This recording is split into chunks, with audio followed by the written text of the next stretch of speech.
ఇక T News Khammam reporter సాంబశివరావుపై అక్రమ కేసులు నమోదు చేయడాన్ని నిరసిస్తూ భద్రాద్రి కొత్తగూడెం కలెక్టరేట్ ఎదుట టీయూడబ్ల్యూజే టీజేఎఫ్ ఆందోళన చేపట్టింది. యూరియా రైతుల కష్టాలను కవర్ చేస్తున్న Sambasivarao, cameraman Nagaraju, technical assistant పై కేసులు ఫైల్ చేయడాన్ని ఖండించారు.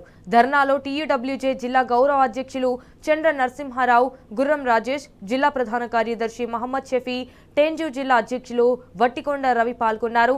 ఆందోళన చేపట్టిన జర్నలిస్టులకు బీఆర్ఎస్ నేత వనమా రాఘవేంద్రరావు, ఇల్లెందు మాజీ ఎమ్మెల్యే గుమ్మడి నర్సయ్య, సిపిఎం నేత అన్నవరపు సత్యనారాయణ సంఘీభావం తెలిపారు.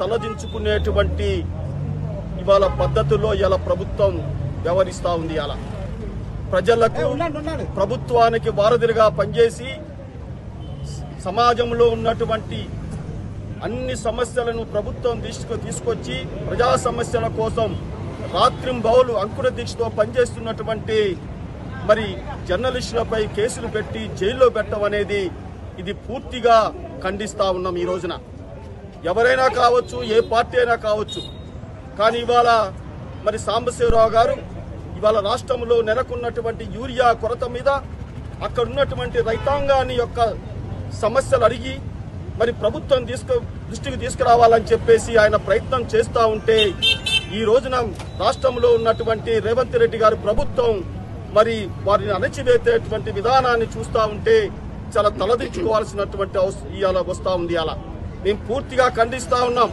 ఇవాళ విలేకరులు మరి కలెక్టర్ ఆఫీసు ముందు ధర్నా చేసేటువంటి పరిస్థితి వచ్చిందంటే ఈ ప్రభుత్వం తలదించుకోవాల్సినటువంటి అవసరం మనం చేస్తా ఉన్నా.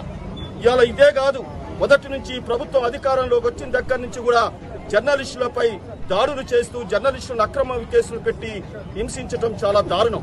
ఇవాళ సాంబశివరావు మీద కానీ నాగరాజు గారి మీద అత్యంతమైనటువంటి పెద్ద కేసులు పెట్టి జైలుకి పంపించి వారి కుటుంబాలని మరి చిత్రహింసలు పెట్టడం అనేది మేము తీవ్రంగా టీఆర్ఎస్ పార్టీ తరఫున ఖండిస్తా ఉన్నాం. ఈ రోజున